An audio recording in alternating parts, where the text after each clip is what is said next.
بات کریں گے آج انتہائی افسوسناک واقعے کی، خودکش حملہ جو ہوا اسلام آباد کے علاقے ترلائی میں، جہاں امام بارگاہ کو ٹارگٹ کیا گیا اور یہ بتایا جا رہا ہے کہ ہلاکتیں ہوئی ہیں، شہادتیں ہوئی ہیں اس میں، اور ساتھ ہی ساتھ کئی افراد جو ہیں وہ زخمی بتائے جا رہے ہیں۔ ایک اور حملہ جو ہم دیکھ رہے ہیں، اس طرح کی سچویشن پیش آئی، اس سے پہلے بلوچستان میں بھی آپریشنز کا سلسلہ جاری ہے دہشت گردوں کے خلاف، نہ صرف بلوچستان میں بلکہ خیبر پختونخوا میں بھی کئی ایسے جو خوارجی ہیں ان کو ہلاک کیا جا چکا ہے، وہاں پر بھی اس کا سلسلہ جاری ہے۔ لیکن اس کے باوجود ہم یہ دیکھ رہے ہیں کہ اس طرح کے جو حملے ہیں وہ بیسکلی کیا بتا رہے ہیں، کس چیز کو ریفلیکٹ کر رہے ہیں اور کیا پیغام دیتے ہیں۔ احتشام الحق صاحب سینئر اینالسٹ ہمارے ساتھ موجود ہیں۔ احتشام صاحب، آج ہم اس سچویشن میں یہ حملہ دیکھ رہے ہیں جب ازبک صدر موجود ہیں 2 دن کے وزٹ پہ اسلام آباد میں،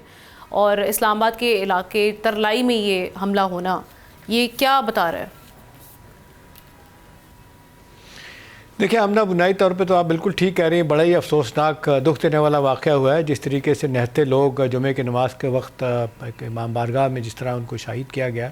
اب بنیادی سوال تو اس وقت ساری دنیا یہی کرتی ہے نا آمنہ، کہ یہ پاکستان کو کوئی بھی، چاہے ہمارے اندرونی دشمن ہے، بیرونی دشمن ہے، پاکستان کو پھولتا پھلتا نہیں دے سکتے۔ یہ نہیں کہ آج کی حکومت میں، پہلی حکومتوں میں بھی دیکھ لیں کہ یہ رہا ہے، پاکستان دنیا کے نشانے پہ ہے۔ اس کی وجہ یہ ہے کہ پاکستانی قوم کا جو ریزالو نیوکلیر پروگرام کا ہونا، اور جتنے ایک پاکستان اگرچہ اس طرح ایک مذہبی تھیوریٹک اسٹیٹ تو نہیں ہے، لیکن دونوں لوگوں کے دل دھڑکتے ہیں مسلمانوں کے لیے، چاہے غزہ کے مسلمان ہو، ایران کا مسئلہ ہو، دنیا پہ کچھ بھی ہو رہا ہو تو پاکستان سب سے آگے ہوتا ہے۔ یہی دنیا کو باتیں خلقتی ہے۔ اسرائیل کو سب سے زیادہ تکلیف اسی پہ ہوتی ہے، امریکہ کو بھی ایٹ ٹائم ہوتی ہے کہ وہ پاکستان ہمارے ساتھ نہیں کھڑا ہوتا، چاہے وینزویلا کا معاملہ ہے، چاہے ایران کا معاملہ ہے۔ تو میرا خیال ہے ہم ٹارگٹ پہ تو ہیں، نشانے پہ ہیں، لیکن آمنہ میں کہوں گا کہ ہماری قوم تمام تر مشکلات کے اس کا ریزالو بہت زیادہ ہے، ہماری افواج، ہماری حکومتوں کا، اور یہ انشاءاللہ یہ اس طرح کے جس کو کہنا چاہیے ایک حملے کروا کے دشمن کبھی کامیاب نہیں ہوگا۔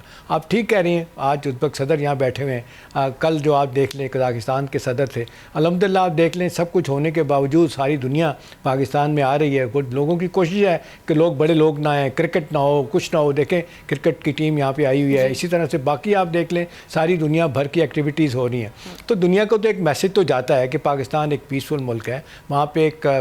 بے تحاشا اپرچونیٹیز ہیں گرو کرنے کے لیے، انویسٹرز کے لیے، پاکستانیوں کے لیے، لیکن وہی بات آتی ہے کہ ملک کے اندر بیٹھے ہوئے دشمن اور باہر، اور آگ لگانے والے اس میں زیادہ آپ نے دیکھ لیں ہندوستان ہے، اور آپ دیکھ لیں افغانستان کی اس وقت طالبان کی حکومت ہے، اور پیچھے ظاہر ہے اس کے بعد تو مجھے کہنے میں کوئی حرج نہیں ہے، اس میں موساد بھی ہے، اس میں CIA بھی ہے، MI6 بھی اس کے پیچھے ہے، کہ یہ ملک جو ہے نا یہ نہ پنپ پائے، یہ نہ پھلے پھولے، یہاں کے لوگ پریشان رہیں۔ لیکن ہماری بیٹل ہارڈن آرمی بھی ہے، ہمارے لوگ آپ نے دیکھا آج نہیں، ہم تو کئی برسوں سے دہائیوں سے ہم یہ دہشت گردی کا مقابلہ کر رہے ہیں۔ کہیں پہ بھی آپ دیکھ لیں، عام آدمی سے پوچھیں، اس کا سب کچھ چلا بھی جائے گا تو کہے گا نہیں جی ہم ڈٹ کے کھڑے رہیں گے دشمنوں کے خلاف۔ جی بالکل، ایسے سیکیورٹی مسائل ہمیں درپیش ہیں اور اس پر کام بھی جاری ہے۔ اب دیکھنا یہ ہے کہ کب تک یہ جو فتنۃ الہندوستان ہے اور فتنۃ الخوارج، ان کا گٹھ جوڑ جو ہے، ہم ان کو ناکام بناتے رہیں گے، اور کب یہ پسپا ہو کر یہاں سے ان کی جو کارروائیاں ہیں یہ رکیں گی۔